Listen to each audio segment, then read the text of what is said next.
Quem trouxe a palavra de Deus pode abrir a Bíblia em Atos. O capítulo ainda não vou falar, mas já deixa aí engatilhado Atos. E já a gente vai ver juntos e a gente vai abrir a palavra juntos, tá bom? Antes da gente ler aqui o livro de Atos, né? A gente precisa entender que quando Jesus ele veio, há 2000 anos atrás, né? Quando Jesus veio, existia um contexto, existia algo que estava acontecendo. O que estava acontecendo naquele momento, naquele período? A gente vai ver aqui agora o que estava acontecendo quando Jesus ele começa a pregar, ele começa a falar, ele começa a fazer todos os movimentos que a gente conhece, né? Através ali dos evangelhos que a gente consegue ler e entender. E hoje a gente vai entender esse contexto, amém? Deu certo? Deu. Aí daqui a pergunta, né? Vamos entender o contexto? Vamos entender. É igual hoje em dia. Se a gente conta uma história, você já sabe, você está no Brasil, então você sabe quem é o presidente, você sabe, às vezes, a briga que acontece com partido de direita, partido de esquerda, Lula, Bolsonaro, você não conhece? Mais ou menos conhece. A mesma forma é como estava naquela época. Quem que estava reinando? Como que era o governo? Mas para que obreiro a gente vai aprender isso? Para a gente conseguir compreender, porque às vezes a gente lê, e aí a gente lê e coloca, claro, na nossa vida hoje, mas a gente primeiro precisa compreender o que estava se passando na mente deles, o que eles estavam passando, entendeu? Para depois a gente pegar e colocar essa mensagem nas nossas vidas, amém? Então vamos entender o contexto. Põe no próximo. Roma dominava. O que era Roma? Roma não era só um lugarzinho, tá? Os romanos, eles dominavam, o Império Romano, eles dominaram vários lugares. Europa, Norte da África, Oriente Médio, uma parte da Ásia. Ou seja, antigamente, né, eles guerreavam e eles se instauravam naquele lugar. E ao longo da Bíblia, existem vários momentos em que determinado povo, determinado rei, determinado ali, governo se instaurou. E nessa época de Jesus, quem que estava reinando? O Império Romano. Tá? O Império Romano. E aí nessas partes vermelhas mostram os lugares em que eles estavam ocupando. Como eles ocupavam? Eles entravam com seus soldados naquela cidade. Eles eram mais fortes, óbvio, com seus soldados, com as suas armas, e eles se instauravam naquele lugar. Ou seja, tinha aquele povo que muitas vezes se tornavam o quê? Escravos, ou então eles eram obrigados a pagar impostos para Roma. Aí Roma ficava mais ou menos igual ao governo hoje. Ó, eu vou cuidar de você, eu vou cuidar te dando água, colocando um poço para beber, que era assim naquela época, e aí você vai pagar os impostos porque eu estou cuidando do lugar, estou cuidando da cidade. De fato, alguns cuidavam, né? Alguns governos cuidavam e organizavam e faziam, mas igual hoje em dia, né? Vocês sabem como que é, né? O governo fala que cuida, mas cuida em partes e assim por diante. Então, era assim que estava. Quando Jesus vem, quando Jesus começa, e ele nasce, ele cresce, e ele começa a pregar e ministrar, e todas as histórias que a gente vê, seja da multiplicação, seja dos milagres, é nesse contexto que a gente está, no Império Romano. Aí no próximo, para você entender como que era a sociedade, como era organizada a sociedade deles, era uma sociedade desigual. O que é isso? Era muito bem separadinho. Existia a elite rica, que se chamava os patrícios. Existia os cidadãos comuns, as pessoas normais, vamos dizer assim. E existia os escravos. Quem eram os escravos? Aqueles que tinham, né, que trabalhavam em troca de comida, em troca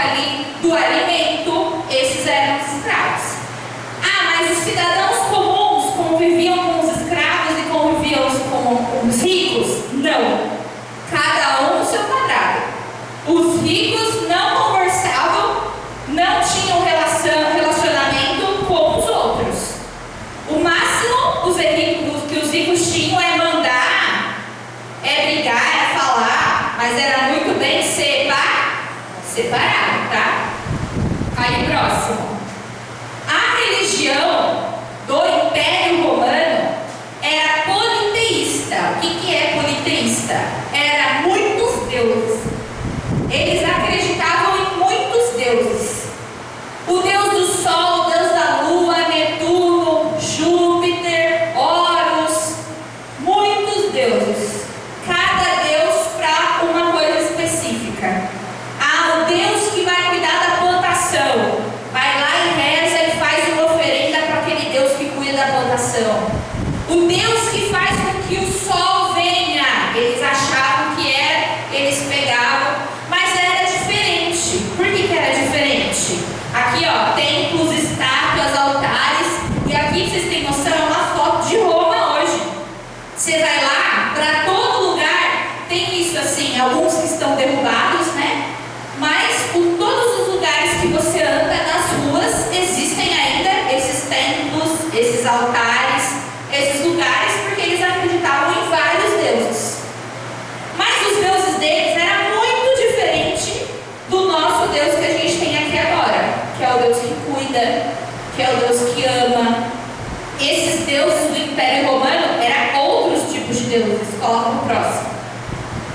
Mas os deuses eram vistos como imprevisíveis e vingativos.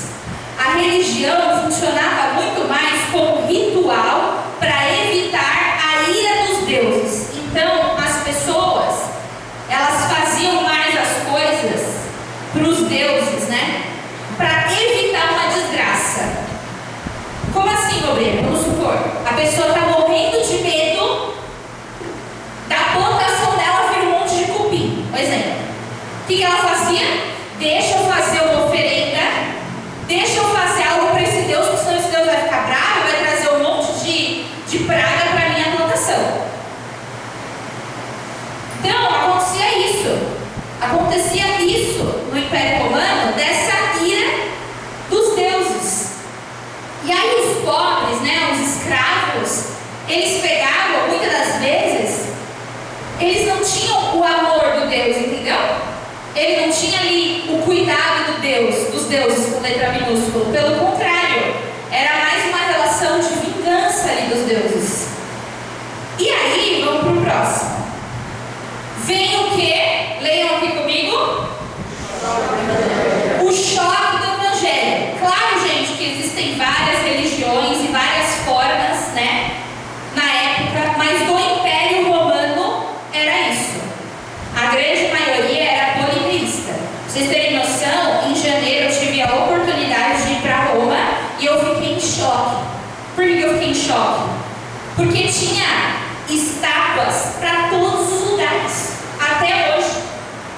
Estátua na esquina, estátua em cima de uma igreja, até uma igreja católica, estátua na fonte, um monte de estátua para todos os lugares. Isso que muita coisa foi destruída por causa das guerras e tudo, mas até hoje existem essas estátuas porque era isso que eles acreditavam, nesses deuses que eles tinham que fazer ali as ofertas, as oferendas para esses deuses, porque senão aquele Deus ia ficar muito bravo.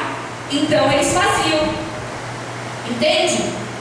Assim funcionava no Império Romano. Aí Jesus começa um movimento. Qual que é o movimento que Jesus começa?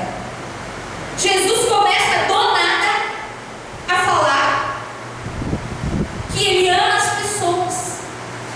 Jesus começa a falar: bem-aventurados os que sofrem, bem-aventurados os que choram, porque eles verão o reino dos céus. Vocês começam a entender que as pessoas começam a ficar assim: meu Deus, os pobres, os escravos eram tratados ali como margem, eram ali o resto.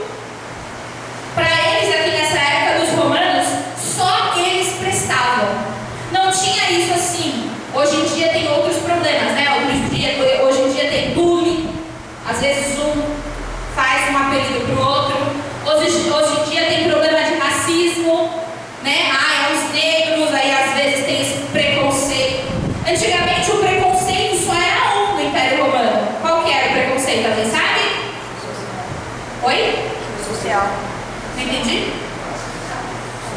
Classe social. Era assim, ó. Ou você é romano e você presta, ou você não é romano e você não presta.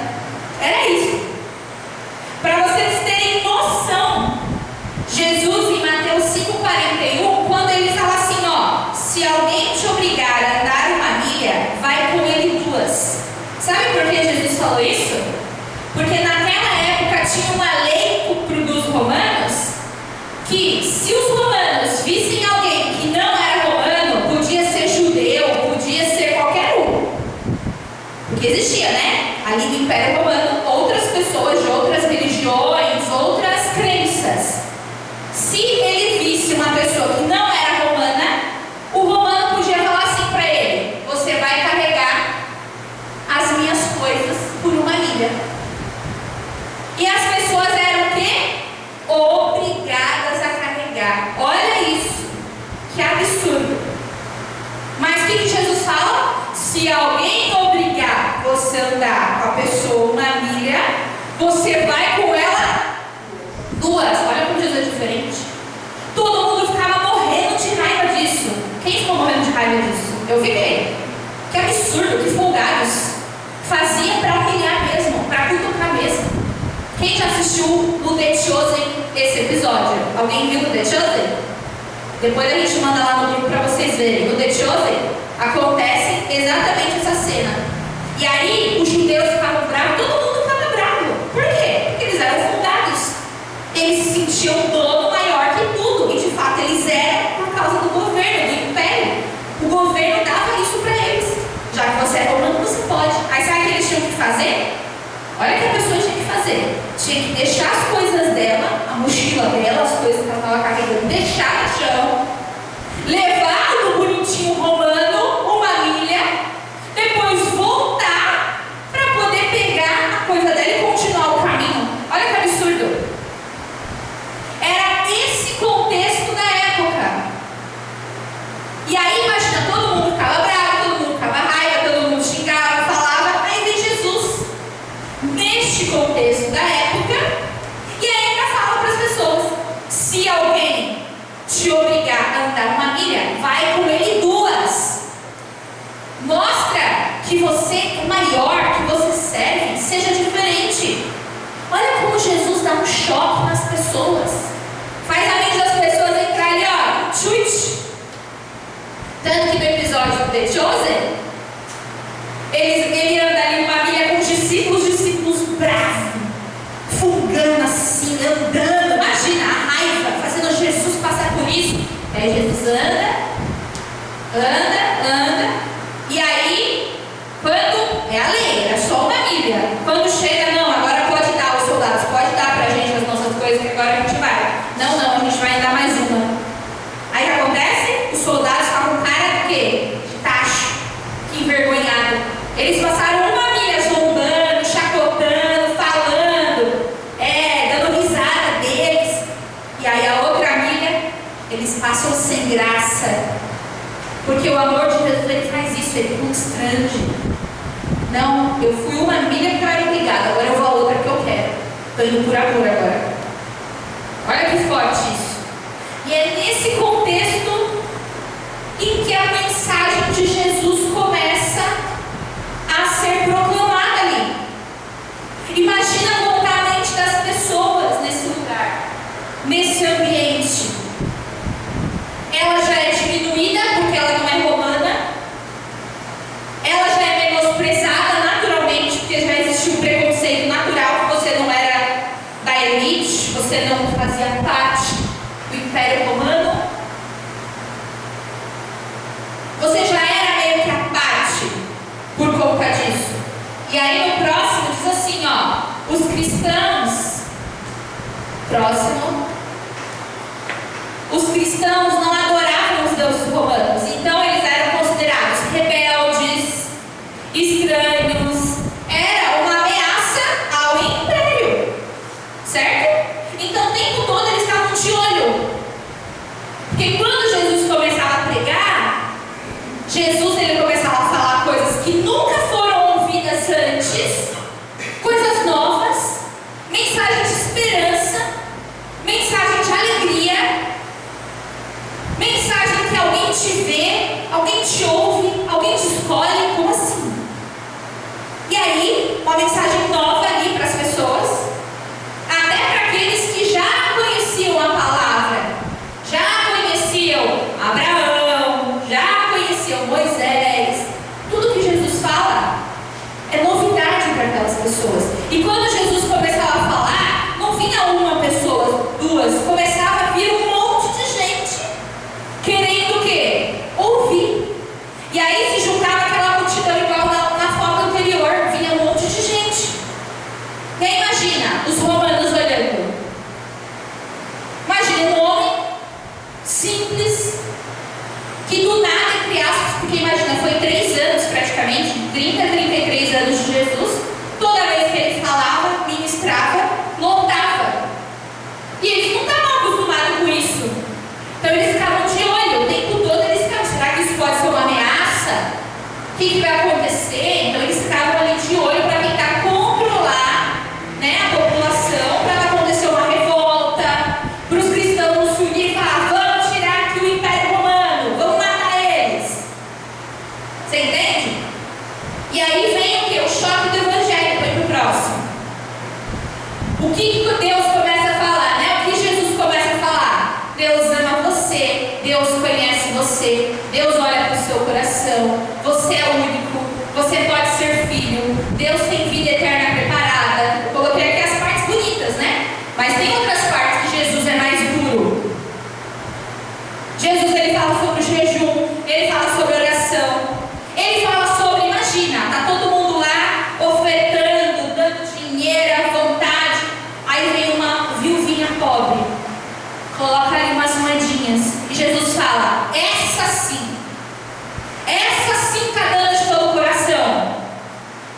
E os outros, meu Deus, olha só o que ele está falando. Ele começa a chocar as pessoas, ele começa a valorizar até aquele que é pequeno, porque nessa época só tem valor quem é grande, só tem valor quem é romano, ou para os fariseus, os judeus, só tem valor quem fica lá no templo falando bonito e orando em voz alta e jogando a oferta como se fosse eu sou melhor, eu dou mais. Vocês entendem? Aí vem Jesus e começa a chocar. Aquela viuvinha pobre está dando mais e melhor do que todos. E aí ele começa a impactar as pessoas, porque a mensagem dele é diferente. A mensagem dele realmente faz as pessoas se sentirem únicas. Ele começa a falar, eu estou indo preparar morada para vocês no céu. Se você me aceitar, se você me buscar de todo o coração, você vai ter salvação, vai ter vida eterna. Olha isso.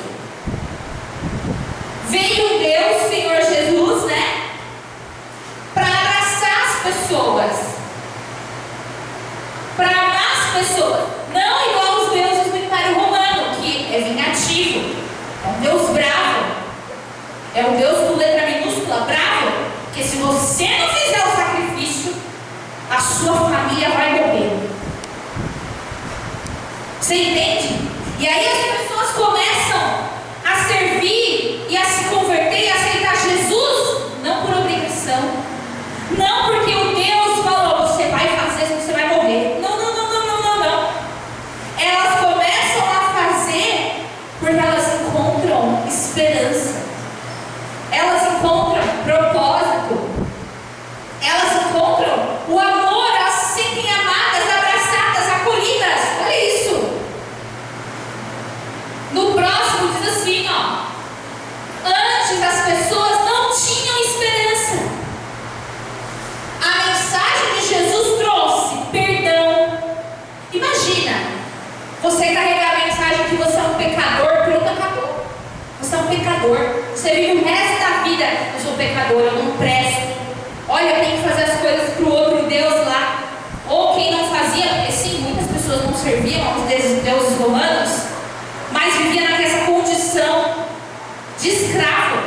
sem ser. Servia, às vezes, até o Deus verdadeiro, mas ficava ali à mercê dos fariseus, que eram os líderes que se achavam os grandes. Você entende que as pessoas estavam ali sem esperança, sem fé, e aí vem Jesus e traz para elas, perdão, traz para elas dignidade. Quantos não tinham mais dignidade? Por quê? Porque pagavam um monte de impostos para os romanos, e aí já se sentia indigno por ter dívidas. Muita gente tinha dívidas. Dizem os estudiosos, tá? Não está na palavra, mas dizem que quando Pedro tem aquela situação em que Jesus ele fala para ele pescar lá, né? E ele vai, e a rede dele vem um monte de peixes. Nos outros históricos, pode ser que eles estavam endividados. E aí Jesus vem trazer essa grande pesca maravilhosa para suprir a necessidade de Pedro. Fora o milagre, fora o chamado, fora tudo. Então, muitas pessoas já não tinham esperança, não tinham dignidade, estavam ali nas mãos do Império Romano. Estavam ali sofrendo, desesperados, sem esperança mesmo. Começaram a ter propósito. Começaram a ter um propósito. Começaram a ter uma esperança além da morte. Como assim, Bianca? Jesus falou que ele ia preparar moradas para aqueles que eram dele.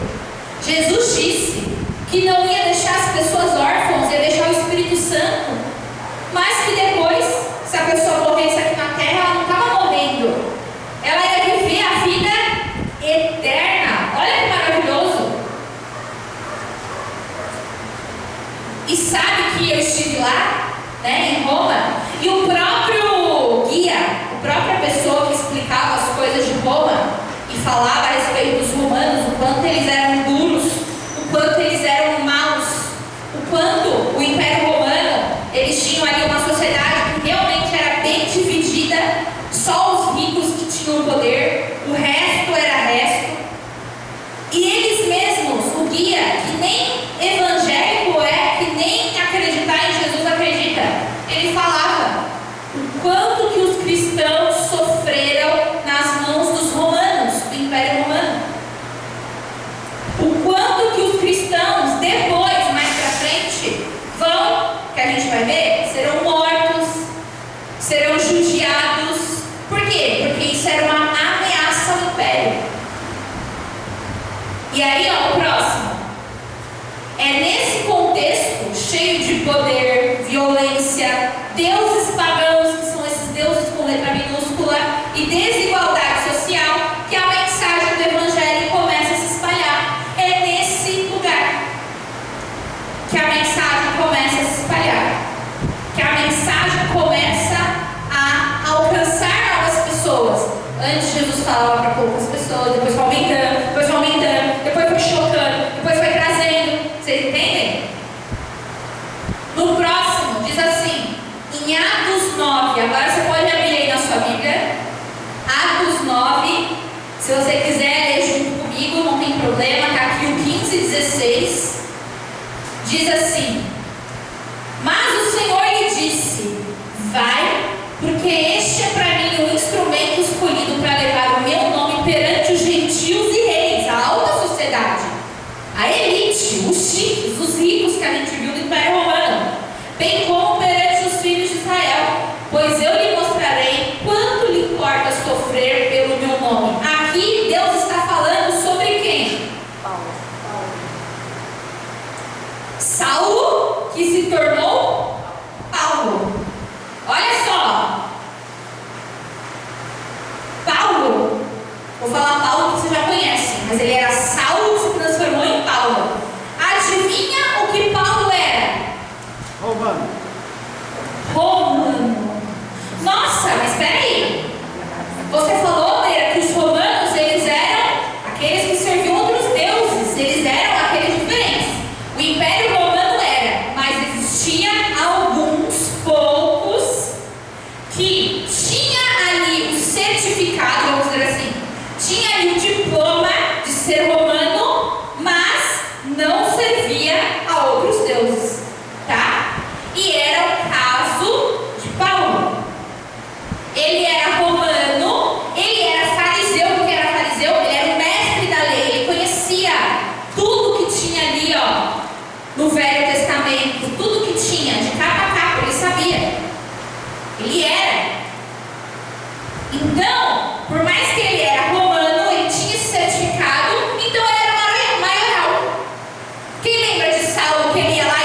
Vocês não lembram?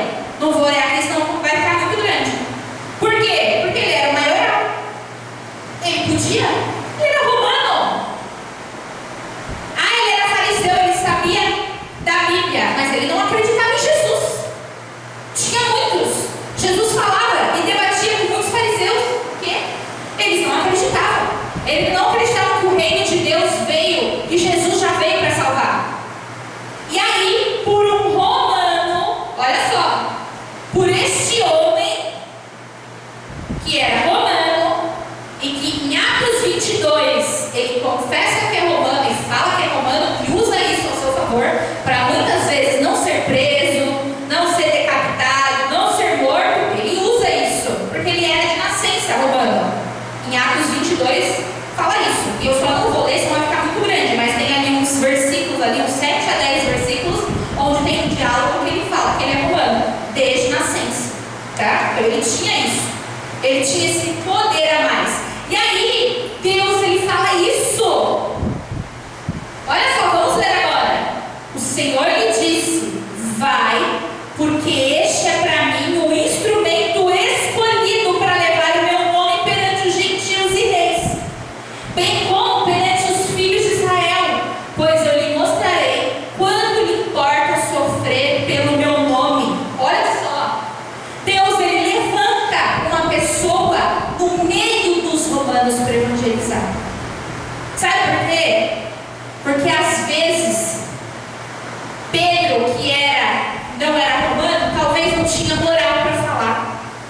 Talvez, se ele fosse falar e evangelizar, talvez ele não tivesse moral, porque os romanos vão falar assim: sai fora, eu sou romano, eu sou outro nível. E aí Jesus escolhe um para falar com a alta sociedade. Claro que Paulo falou com todos, tá, gente? Mas é só para vocês entenderem o plano de Deus. Ele não está se achando bambambã? Pois eu vou levantar ele e ele vai pregar e ministrar sobre a vida das pessoas. E aí a gente vai ler juntos o que está no próximo, em Atos 9, do 20 ao 23. O que acontece? Em Atos 9, do 20 ao 23, ainda que ele é salvo. Logo começou a falar de Jesus nas sinagogas, dizendo: este é o Filho de Deus. Todos os que ouviam ficaram admirados. Não é esse o homem que causou tanta destruição entre os que invocaram o nome de Jesus em Jerusalém? Perguntavam. E não veio aqui para levá-los como prisioneiros aos principais sacerdotes? A pregação de Saulo tornou-se cada vez mais poderosa, pois ele deixava os judeus de Damasco perplexos, provando que Jesus é o Cristo. Depois de certo tempo, alguns judeus conspiraram para matá-lo. Olha isso.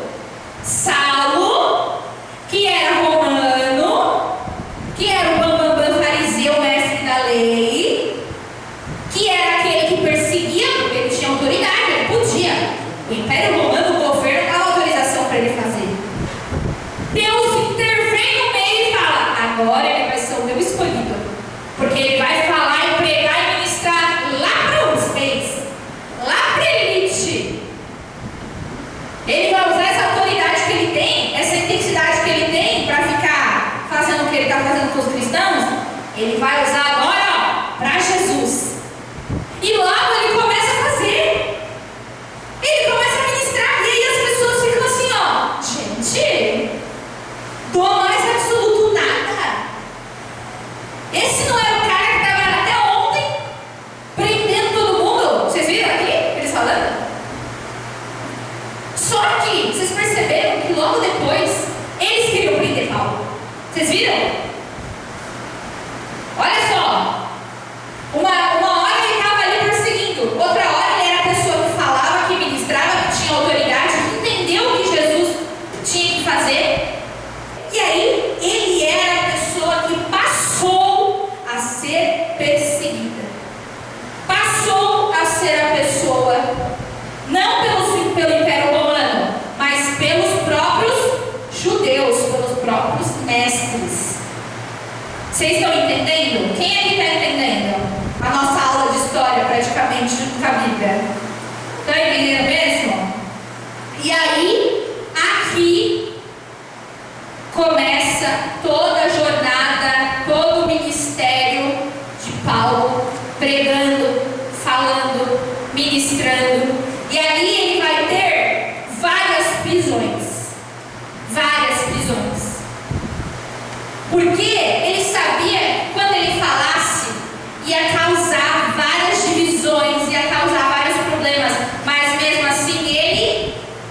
falava. E aí no próximo tem prisão em Filipos, que a gente não vai ler, mas eu deixei aqui, que eu vou mandar lá na igreja depois. Quem lembra de Paulo e Silas na prisão? Já foi pregado isso várias vezes, né? Essa foi a primeira prisão que ele teve, que é já em Atos, ó, a gente está aqui em Atos 9, quando ele se converte. Ele vai falando, ministrando, em Atos 16 é preso. Olha que legal. Ele já é preso já. E aí eles adoram, o que acontece? Eles adoram, eles louvam, e aí acontece um terremoto, todo mundo sabe essa história. E ali, o que acontece? A prisão, ela se abre e o poder de Deus é manifestado. E aí existem vários e vários momentos em que ele é preso. Próximo, prisão em Cesareia. Em Atos 21, ó, Atos 16 tem uma prisão. Depois ele consegue sair, que Deus livra ele através do terremoto, através de uma estratégia que ele fez lá. Daqui a pouco, começa a pregar, ministrar. O que acontece de novo? Preso de novo. Paulo é preso. Lá em Roma, Paulo é preso de novo. Paulo viaja, acontece várias coisas até que ele chega lá e ele é preso de novo. E sabe quantas cartas? Pode ir pro próximo. Paulo escreveu estando numa prisão. Olha só isso aqui. Quando a gente lê a palavra toda bonitinha, dádivas ao Senhor. Ai, Paulo, vamos agradecer ao Senhor por isso, por isso. Sabe onde foi escrito? Onde foi escrito, gente? Na prisão. Na prisão. Ele escreveu essas cartas, Filipenses, Efésios, Colossenses, Filemão, 2 Timóteo. Ele estava dentro da prisão. Mesmo parado, preso, sem poder fazer nada, ele estava fazendo alguma coisa. Ele estava ministrando para as pessoas. E hoje a gente sabe por causa dessas cartas. Porque ele escreveu aonde? Na prisão. E como eu disse para vocês, em janeiro eu tive a oportunidade de estar lá em Roma. E aí eu fui em uma das prisões onde Paulo ficou. E eu quero mostrar aqui para você. Não. Pode colocar o próximo primeiro. Aí a foto, ó. O próximo. Ó. Chama Prisão Armetino. Tem assim essas... Bem antigo, né? E aí no próximo, essa é a prisão, gente. Um lugar bem baixo, escuro, mofado. Ela vai apagar a luz.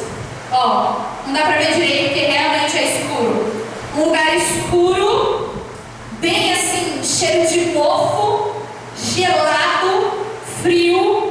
Aqui, ó, tem um buraco em cima, aqui, ó, tem um buraco em cima, que era por onde eles jogavam as comidas. Tipo, como se fosse nada, sabe assim? Aí a gente vai ver o vídeo que eu fiz. Pode colocar aí, por favor, Obreira, o vídeo. Ó, as paredes bem antigas, bem frio, bem gelado. Ali tem uma luzinha mostrando, falando que aqui Paulo esteve, Pedro também. Meio molhado assim o chão, cheiro de mofo muito forte. Em cima ali o buraco, ó, que era por onde eles jogavam as coisas. Ó, tá vendo que escuro? Muito escuro. Pode acender lá, Pedro. E aí, eu gostaria que vocês pensassem e refletissem. Pensa numa pessoa que permaneceu e que escreveu tantos livros que a gente lê como se não fosse nada. Ah, ele escreveu, blá blá blá. Que lindo, olha. Deixa eu ler uma coisa que ele escreveu. Portanto, jamais se envergonhe de falar a outros sobre nosso Senhor. E também não se envergonhe de mim, que estou preso por causa dele. Olha só. Ele estava lá, preso. Muitos poderiam se sentir envergonhados, fracassados por isso. Mas ele está falando para as pessoas, porque ele ia mandar essa carta, né?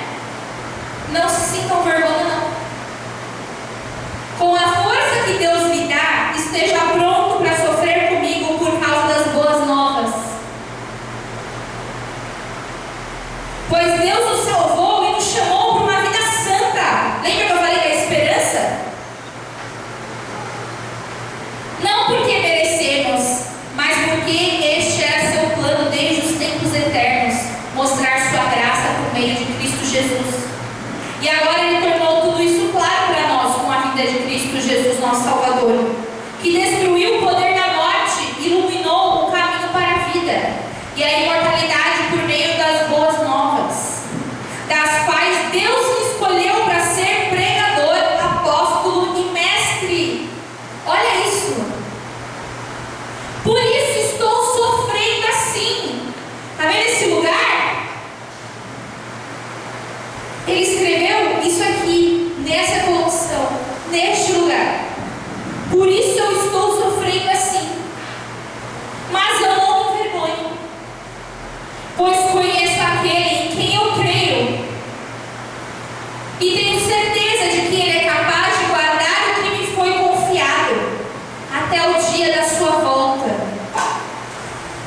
Apegue-se com fé e amor em Cristo Jesus ao modelo do ensino verdadeiro que aprendeu de mim pelo poder do Espírito Santo que habita em nós.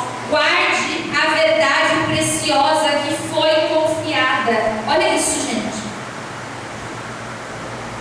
Pergunta para a pessoa que está do seu lado: você tem guardado a verdade que te foi confiada? Você tem certeza do amor de Jesus? Você permanece mesmo nos dias difíceis? Ou você se esquece facilmente? Gente, olha que maravilhoso, olha que profundo. Olha como a gente precisa aprender a ser como Jesus e como esses homens que realmente passavam ali o que tivesse que passar só para que eu e você tivéssemos acesso a esse conhecimento aqui. Olha só que incrível.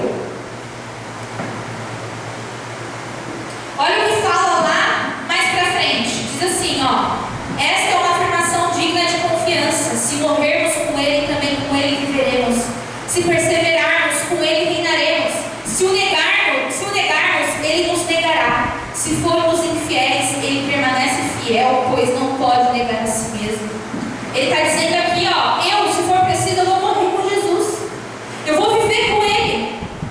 Paulo está falando, aonde? Nessa condição, na prisão, no frio, ele podia morrer a qualquer momento, e de fato ele morreu. Ele morreu aqui, em Roma depois. Acabou a história de Paulo depois dessas cartas, encerra a história dele.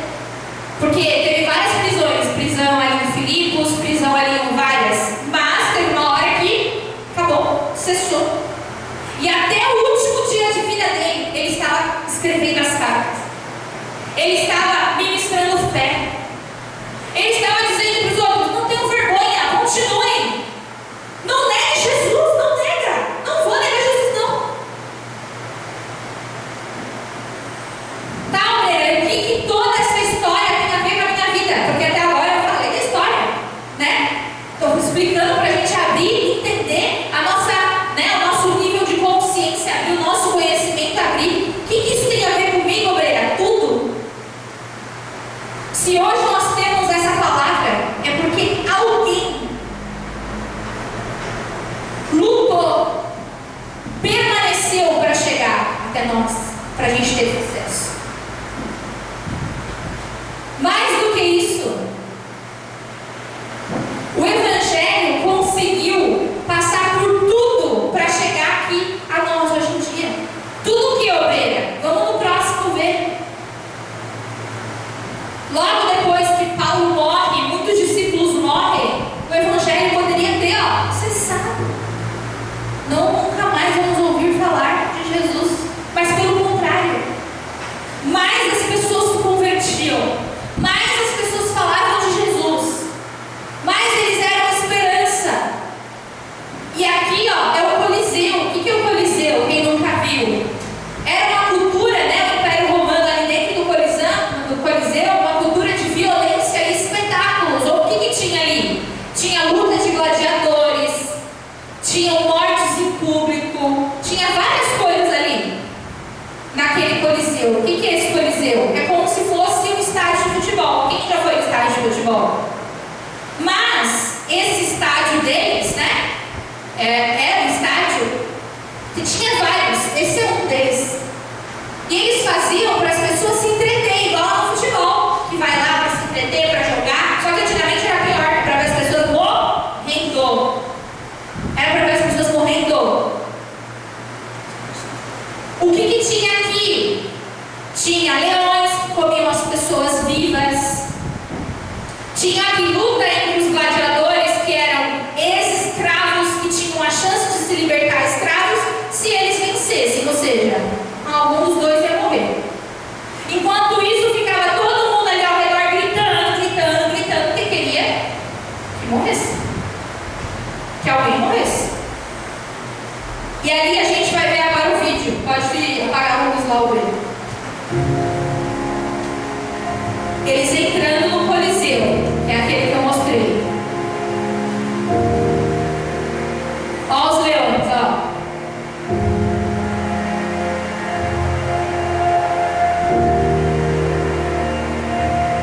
Eles faziam os leões passarem fome para conseguir e matar mais rápido.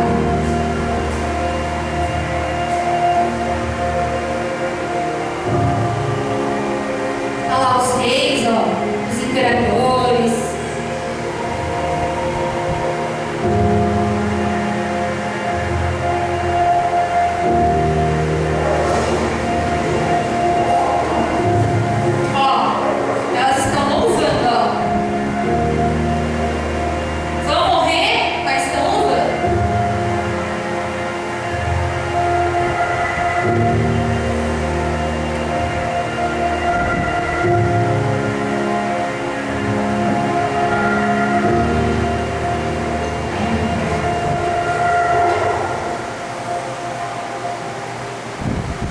Outros presos.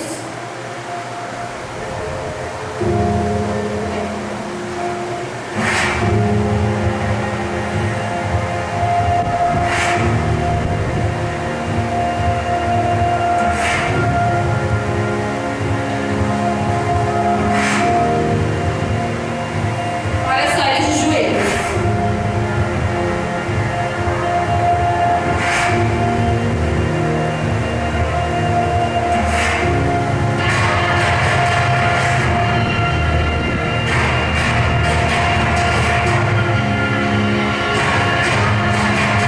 Quem não morria no Coliseu ia para a cruz, ou então era queimado vivo.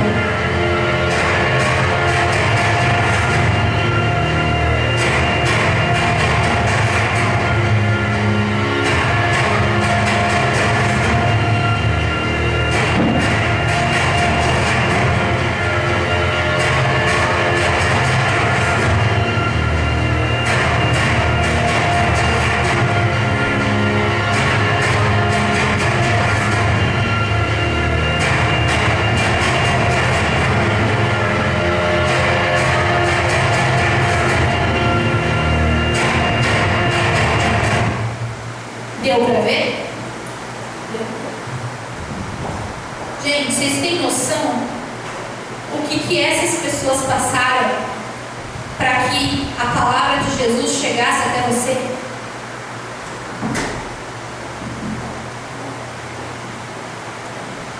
Você tem noção o quanto esse homem, Paulo, passou por tantas dificuldades para que a gente pudesse ter acesso? E não só acesso, a gente ter esse espírito de passar ânimo, passar fé, muitas vezes passando por dificuldade. Ser de Jesus e aceitá-lo com a nossa vida. Graças a Deus, hoje a gente não passa por isso. Põe o próximo. Põe o próximo. A gente não passa por isso. Ninguém fala para você, nega Jesus. Não, você é livre. Você pode pregar, você pode falar, você pode viver, você pode vir todo culto, você pode ajudar as crianças. Esse é do lado de fora ali, né? O Coliseu que eu te falei. Tá até hoje assim, o próximo. Essas eram as formas que os... Ixi, veio para baixo, né? Mas essas eram as formas que os cristãos morriam. Por não negar a Jesus.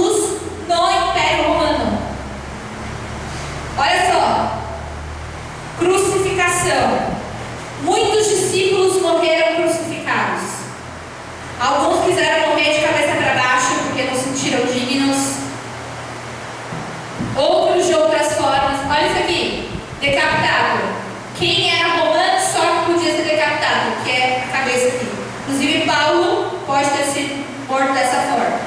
Ele era romano, ele não precisava sofrer igual os outros. Ele tinha esse crédito de morrer direto. Olha o crédito que ele tinha. O fogo que vocês viram queimava vivo ali as pessoas, tacava fogo. Leões, tá vendo? Fornalha também tinham. O fogo, a pessoa entrava lá dentro, eles queimavam a pessoa lá viva. Essas eram as formas mais comuns ali. Gente, olha isso. No vídeo, claro que aquilo ali é um filme, uma ilustração. Isso chocava as pessoas. Das pessoas, normalmente qualquer um que fosse morto saía correndo, tentava salvar, tentava subir. E aí o leão pegava. Normal. Só que o cristão, ele era diferente. Ele entrava louvando, porque ele iria estar no paraíso com Jesus no mesmo dia. Olha isso. Ele entrava no Coliseu louvando, porque a vida eterna ia chegar. E ele entrava louvando. E o próprio guia falou isso, tá, gente? Que isso começou a chocar, inclusive, quem não era de Jesus. Que Deus é esse? Que Deus é esse? Onde as pessoas entram louvando com alegria ainda que vão morrer. Que Deus é esse? Onde as pessoas ainda têm esperança. E muitos pegavam e faziam o quê? Dobravam os joelhos, esperando o leão vir comer sua cabeça. Porque elas tinham esperança e a fé que Jesus estava esperando elas. Elas morriam com alegria. Quando Paulo a gente vê, e fica a divisão de casa para vocês lerem, tenta imaginar ele fazendo com alegria, com amor. Estou sofrendo sim, igual ele falou, mas eu não me envergonho. Eu vou morrer com ele, eu vou viver com ele, eu vou dar o meu melhor. E o próprio guia falava assim para mim: Bianca, as pessoas ficavam indignadas. Como que estão morrendo felizes? Como estão morrendo com esperança? Como estão louvando? Sendo que você vai ser morto, o leão vai te comer. Mulheres com criança. A cena da criança morrendo tinha, mas eu quis tirar. Está muito forte. Uma cena da mulher carregando a criança, o leão pega a criança, come a primeira criança, na frente da mãe. Mas eles não negavam a Jesus. Eles faziam o melhor para Jesus. E foi nesse contexto que a mensagem de Cristo se espalhou. Que Deus é esse? Que amor é esse? Que transforma vidas. Que amor é esse que dá esperança? Que faz a pessoa se lançar por inteiro. E aí eu te pergunto, o que falta para você viver esse amor? O que falta para você se lançar e você permitir esse amor que dá em você? Abre o seu coração. Dá valor para Jesus. Dá valor porque você nasceu agora. Que não tem nada disso. Temos problemas como todos os governos? Temos, mas olha só. Você tem direito de servir, de louvar, de adorar. Você pode. E por que não faz? Então que hoje a gente possa pensar a respeito de tudo isso, refletir a respeito de tudo isso e entender. Será que Deus ele pode contar com você? Jesus ele pode contar com a sua vida? Para ser aquele que não vai negar? Ou você é a pessoa que nega Jesus no seu quarto? Ou você nega Jesus com o celular na mão? Nega Jesus conversando com alguém? Olha só, quando a gente olha algo tão grandioso que eles lutavam e faziam, você percebe que é tão banal, que às vezes a gente erra por coisas tão banais. É um pecadinho, é uma mentira, é esconder. Para quê? Que a gente possa se inspirar, que a gente possa fazer que a nossa fé